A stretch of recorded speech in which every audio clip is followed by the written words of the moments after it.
What is the spiritual dream meaning of a boat?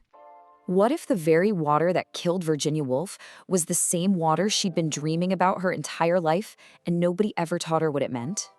On March 28, 1941, Virginia Woolf, one of the most brilliant writers the world has ever seen, walked into a river, and she did not come back.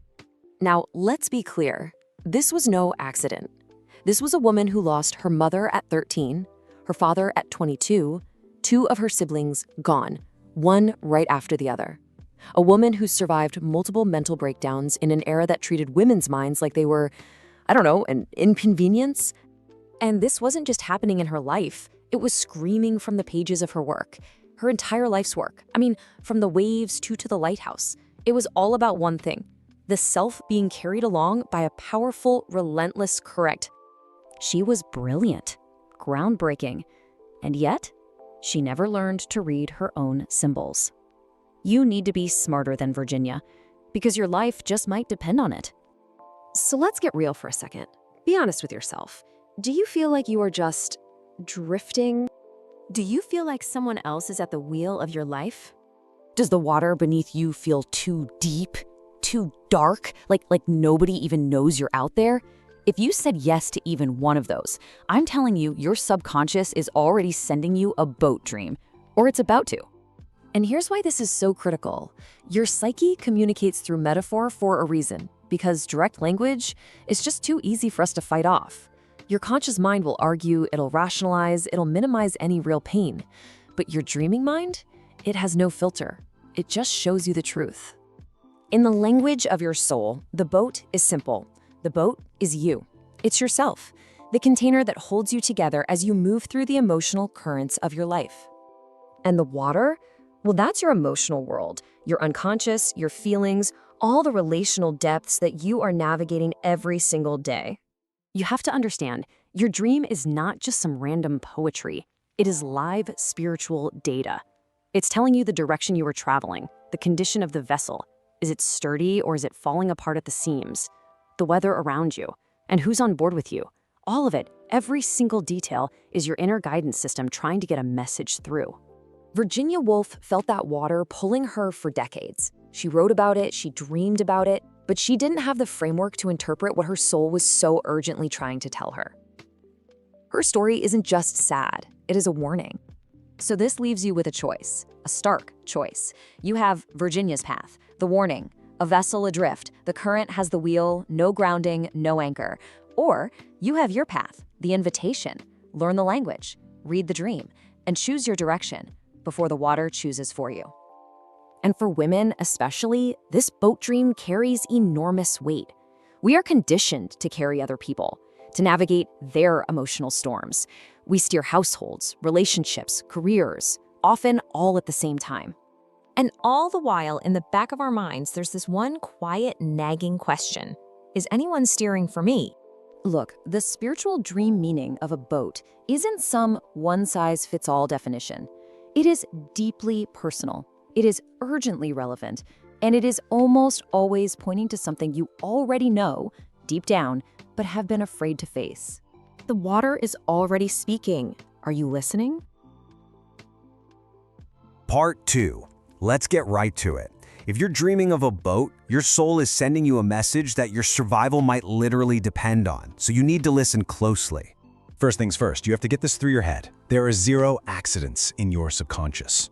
Every single detail, the state of the water, the weather, the boat itself, it's all intentional.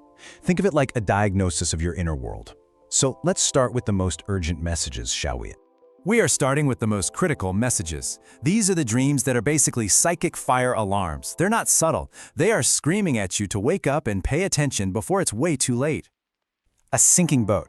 This is the most critical red alert your psyche can possibly send.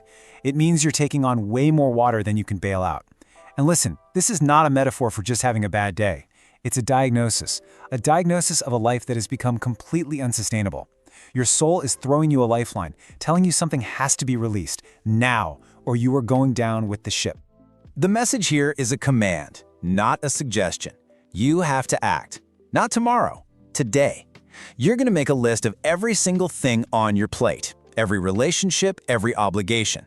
Then you're going to circle the ones that are actively draining you. You see them? Those are the leaks in your boat. Plugging just one of them changes everything. Do it now. You know, this dream is all about validation. That chaos you feel in your life, whether it's a relationship imploding, a career collapsing, or some unspoken grief, it's real. You are not being dramatic. But here's the most important detail, the one you can't miss. You are still on the boat. You haven't gone overboard. And that resilience, it matters more than you can possibly know. Your gut instinct in a crisis is to grab the wheel and just wrestle for control, right? Well, this dream is telling you to do the exact opposite. You cannot control the storm, but you can keep from capsizing. You need an anchor, so name it. What is it? One stable friendship, one daily ritual, one unshakable truth about yourself. Drop your anchor right there. That is how you survive this. A lifeboat dream. This is a message of such deep compassion from your psyche. It shows up when things have already gone sideways. The main ship, it's lost. But what it's telling you is that there is still a way out. A lifeboat isn't glamorous. It's not your grand plan for your life, but it's the thing that's going to get you to shore. If your life feels like it's sinking right now, this is your job. Identify your lifeboat. What's the absolute bare minimum you need to stay intact? Sometimes, the bravest thing you can do isn't fighting to save a sinking ship. It's climbing into that tiny boat and rowing for your damn life. But here's the thing. You're rarely on this journey alone. So now we have to talk about the people on your boat. Because who you allow on board determines whether you reach your destination or sink halfway there. Your psyche is showing you exactly who has their hands on your wheel. This one is a gut punch. An empty, drifting boat is a direct symbol of self-abandonment. You've been so busy taking care of literally everyone else, you forgot the most important passenger, you. The vessel is ready to go, but the captain is missing in action. The instruction here is a command. Reboard your own boat. Today. You will do one thing that is for you and you alone. Not for your kids, not for your partner, not for your job. For you. It is time to stop being a ghost in your own story. Okay, so if you dream of rowing until your arms feel like they're going to fall off, your psyche is basically just holding up a mirror. That exhaustion you feel in the dream, yeah, it's real. It's not an exaggeration. It's a diagnosis. You are doing it all by yourself, and you are breaking under the load. The antidote is so simple, but it's not easy. You have to ask for help. Identify one single thing you need, then ask one person. Today, forget your pride, forget your fear of rejection. Just the act of asking, that simple act, sends a signal to your entire nervous system that you don't have to carry this weight alone anymore. It's medicine. And hey, pay very close attention to who is in the boat with you in your dreams. Do not overlook this detail. Their specific identity is the message. Your psyche is showing you clear as day who is influencing your journey. Making unconscious choices about who you let on board, that is the fastest way to sink. Next up, we have to talk about movement. Because a boat that isn't moving isn't safe. It's rotting. Your soul needs momentum. Being stuck is not some neutral state. It is an active state of decay. This dream is your soul's desperation made visible. You're frozen. You are avoiding a decision or a tough conversation, a necessary change, and that delay is costing you dearly. A boat is meant to travel, and a soul is meant to grow. Stagnation is a spiritual emergency. You know exactly what you're avoiding. Name it. Write it down if you have to. Then ask yourself this. What is the worst realistic thing that could happen if I actually move forward? Look at your answer. I promise, it's survivable. The real danger isn't the action, it's the paralysis. Staying stuck is what's truly costing you. Now, don't misinterpret this dream. That panicked feeling of watching the boat leave without you, it's not about failure. It is a spotlight on what you desperately want. That grief, that regret you feel, that is pure, uncut desire. Your psyche is showing you what really matters to you. Do not waste that information. So, how do you use this? You bring it into the present. Forget the past. What boat is at the dock right now? What opportunity are you telling yourself you'll get to later? You need to understand that boat has a departure time, and it will not wait forever. And all of this, it leads to our final section. Are you a passenger in your own life, or are you the one at the helm? This is about your personal agency. It's about taking the wheel. Here, your psyche shows you two totally distinct states of power. On one hand, you've got the dream of steering, a sign of reclaimed agency. It means you're ready, you've earned this. On the other hand, you have drifting, and this is about forced surrender. Your job isn't to fight the current, it's to stop, listen, and read where the water itself is taking you. Both are powerful, but you have to know which one you're in. This is the dream you've been working for. This is spiritual confirmation. Your higher self is reporting back to you. You are in alignment. The path is right. The direction is true. And this is so rare, and it's so precious. Please do not dismiss it as just a nice dream. Calm water is hard won. When you wake up from this dream, your work is to figure out what created that calm. Was it a boundary you finally set? A person you decided to trust? A choice you finally made? Name it. Anchor that behavior in your life. And then you protect that peace like it's the most valuable thing you own, because it is. Ultimately, it all comes down to this. These dreams are not just random noise. They are a direct communication from the deepest, wisest part of you. The boat is your life. The water is your emotional world. Your soul is giving you the map. The only question left is, are you brave enough to listen? Part 3. We've talked theory, now we act. Reading your boat dream is just the beginning. It's not enough to understand what it means. The only real question is, what are you going to do about it? Okay, this is where the work begins. I'm giving you 8 concrete practices. Find yourself in one of them and commit to it. Do it this week. This is not some theoretical exercise. The urgency is absolutely real. Let's start with the person who feels this most acutely, the one running so fast you've actually left your own soul behind. Your dreams are the only place your soul can still get a message to you. And this isn't some self-care fluff. This is intelligence gathering. You need to treat the data from your dreams like your life depends on it. Because it does. Next up, let's talk to the woman who feels like she's constantly navigating treacherous waters in her relationships. Your boat dream is showing you exactly who is on your vessel and who is steering it. This simple drawing, it forces you to confront the reality of your relational crew. So who's actually at the helm?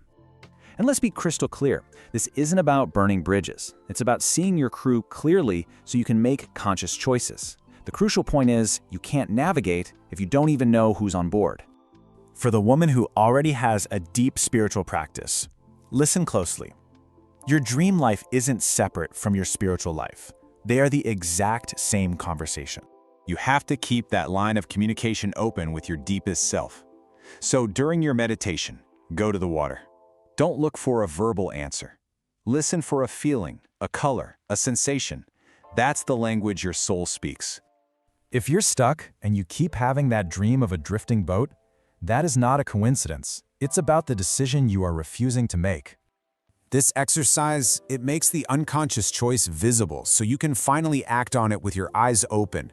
Get out a piece of paper, draw 2 columns, and be brutally honest about what you'd leave and what you'd gain. Now, read that second column out loud. And I want you to notice where your chest opens up, where your breath gets deeper. That is your body's vote. Your psyche already knows the answer. And this just shows you, drifting isn't passive. It's an emergency in slow motion. So those first 4 practices are about diagnosis. Now we move into direct intervention. All 8 of these practices point to a single truth. Your inner world demands action in your outer world. If you're already doing the inner work, if you're in therapy, this is your signal to accelerate. Do not wait. The details of your dream are not decoration. They are pure data for your healing. The color of the water, the weather, who was there, bring every single detail to your next session. This is prime material. Use it.